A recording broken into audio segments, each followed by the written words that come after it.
नमस्कार। आज हम भारत के एक बहुत ही जरूरी संवैधानिक पद को समझने वाले हैं, उपराष्ट्रपति।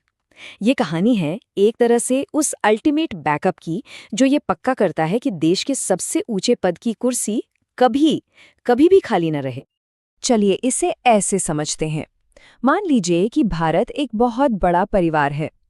अब क्या होगा अगर इस परिवार का जो मुखिया है वो अचानक से कहीं चला जाए या काम न कर पाए, तो फिर परिवार को कौन संभालेगा?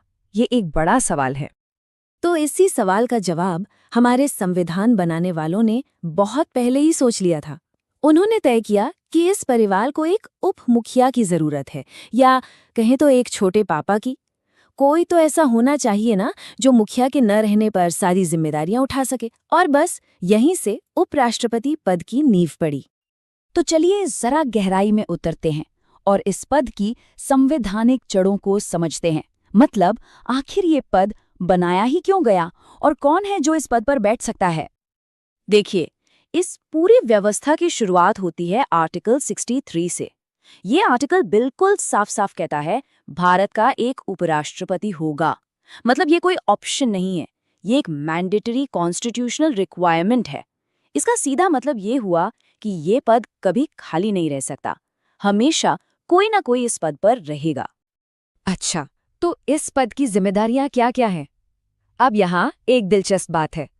उपराष्ट्रपति की एक नहीं बल्कि दोहरी भूमिका होती है ना इंटरेस्टिंग? चलिए एक एक करके दोनों को समझते हैं। तो पहली भूमिका तय करता है आर्टिकल 64। इसके हिसाब से उपराष्ट्रपति राज्यसभा के सभापति होते हैं। माने संसद का जो अपर हाउस है उसकी सारी बैठकों को वही प्रिजाइड करते हैं। और हाँ, एक बहुत ही अहम पावर है इनके पास। अगर किसी बिल पर वोटिंग टाई हो जाए, मतलब बराबर बराबर वोट पड़े, तो इनका वोट, जिसे कास्टिंग वोट कहते हैं, वो ही फैसला करता है। और अब आती है इनकी दूसरी और शायद सबसे क्रिटिकल भूमिका। इसका जिक्र है आर्टिकल 65 में। अगर किसी भी वजह से, जैसे मृत्यु, इस्तीफा या बीमारी, राष्ट्रपति का पद खाली हो जाता है, तो उपराष्ट्रपति फौरन एक्टिंग प्रेसिडेंट यानी कार्यवाहक राष्ट्रपति के तौर पर काम संभाल लेते हैं। और सुनिए, ये सिर्फ कोई थ्योरी नहीं है, ऐसा असल में हो चुका है। 1969 में जब उस वक्त के राष्ट्रपति डॉक्टर जाकिर हुसैन का निधन हो गया, तब उपराष्ट्रपति वीवी गिरी ने ही कार्यवाहक राष्ट्रपति बनकर देश को संभाला था।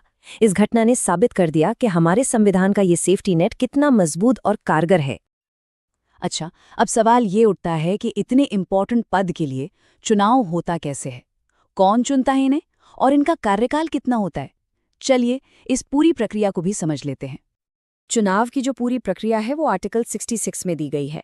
उपराष्ट्रपति को एक इलेक्टोरल कॉलेज चुनता है, और इस कॉलेज में सिर्फ और सिर्फ संसद के सदस्य होते हैं, यानी लोकसभा और राज्यसभा के सभी एमपीज। इसमें विधायकों का कोई रोल नहीं होता। चुनाव का तरीका होता है प्रोपोर्शनल रिप्रेजेंटेशन, और वोटिंग गुप्त मतदान से होती है। वैसे एक फैक्ट ये भी है कि भारत का पहला उपराष्ट्रपति चुनाव 1952 में हुआ था, और पहले उपराष्ट्रपति बने थे डॉक्टर सर्वपल्ली राधाकृष्णन। यहीं पर एक बहुत बड़ा और जरूरी फर्क समझना होगा। जब राष्ट्रपति का चुनाव होता है तो उसमें सांसद और विधायक दोनों वोट डालते हैं, लेकिन जब उपराष्ट्रपति का चुनाव होता है तो उसमें वोट डालने का हक सिर्फ और सिर्फ सांसदों को होता है। ये एक की डिफरेंस है। अब आते हैं आर्टिकल 67 पर, जो इनके कार्यकाल और इनको पद से हटाने की प्रक्रिया के बारे में बताता है। उपराष्ट्रपति का कार्यकाल होता है 5 साल का, और इन्हें हटाने का जो प्रोसेस है वो भी काफी यूनिक है। इसकी शुरुआत सिर्फ राज्यसभा ही कर सकती है, लोकसभा नहीं। तो इन्हें हटाने का प्रोसेस 3 स्टेप्स में होता है। स्टेप 1, प्रस्ताव सिर्फ और सिर्फ राज्यसभा में लाया जाएगा। स्टेप 2, राज्यसभा को इसे इफेक्टिव मेजॉरिटी यानी प्रभावी बहुमत से पास करना होगा। और स्टेप 3, इसके बाद ये प्रस्ताव लोकसभा में जाएगा, जिसे बस एक सिंपल मेजॉरिटी यानी साधारण बहुमत से इस पर सहमत होना होता है। ठीक है, ये तो हुई नॉर्मल बातें, लेकिन क्या हो अगर कोई इमरजेंसी वाली सिचुएशन आ जाए? मान लीजिए पद अचानक खाली हो गया या चुनाव को लेकर ही कोई झगड़ा हो जाए। इसके लिए भी संविधान में नियम बिल्कुल साफ हैं। यहाँ 2 जरूरी नियम हैं। पहला, आर्टिकल 68, ये कहता है कि अगर उपराष्ट्रपति का पद उनकी मृत्यु या इस्तीफे से खाली हो जाता है तो 6 महीने के अंदर अंदर चुनाव करवाना ही होगा। दूसरा नियम है आर्टिकल 69। इसके मुताबिक उपराष्ट्रपति को पद की शपथ भारत के राष्ट्रपति दिलाते हैं।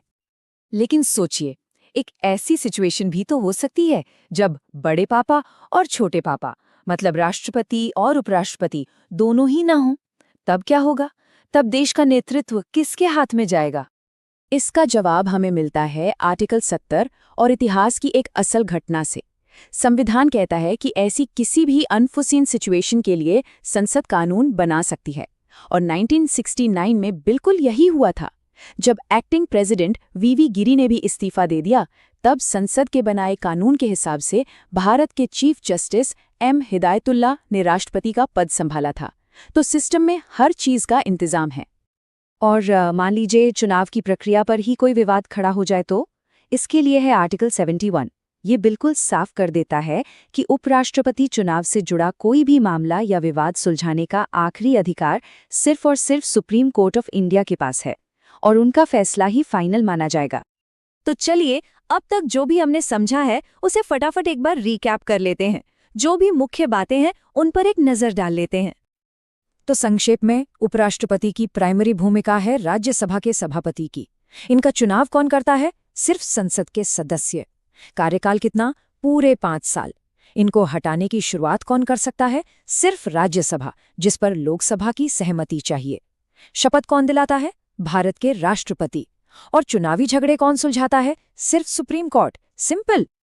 तो आखिर में हम इस पूरी बात को ऐसे समझ सकते हैं कि जिस तरह परिवार में कोई संकट आने पर एक छोटे पापा आगे आकर सब कुछ संभाल लेते हैं, ठीक उसी तरह भारत के उपराष्ट्रपति ये पक्का करते हैं कि देश के नेतृत्व की बागडोर कभी भी किसी भी हाल में खाली ना रहे।